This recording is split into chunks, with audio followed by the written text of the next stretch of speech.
SolveYourTech.com, your source for how-to guides and tutorials. Welcome to our video about how to take a picture of your screen on iPhone 15. If this guide helps you out, then please consider subscribing and liking this video. If you're having a problem with something on your iPhone and you wanted to show someone, or if you found something interesting that you wanted to share, then a great way to accomplish both of these tasks is to use a screenshot. Taking a picture of your iPhone screen or taking a screenshot can be accomplished by pressing the volume up button and the side button at the same time. After you do this, your phone screen is going to flash white, and then you're going to see a little thumbnail icon of the screenshot at the bottom left. It looks like this. Once again, you're going to press the volume up button and the side button at the same time. Now you can either wait for this thumbnail icon to go away, or you can swipe it away, or if you wanted to edit the screenshot, then you could tap on the thumbnail icon.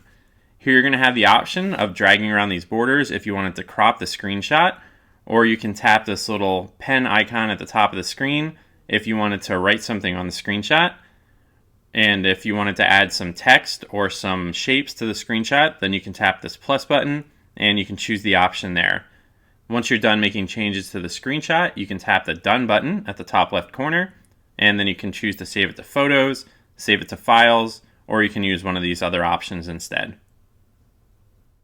Make sure to like this video and subscribe to our channel to see more tech guides like this one. For additional information on this topic and to read the entire article, click the link in the description to visit solveyourtech.com.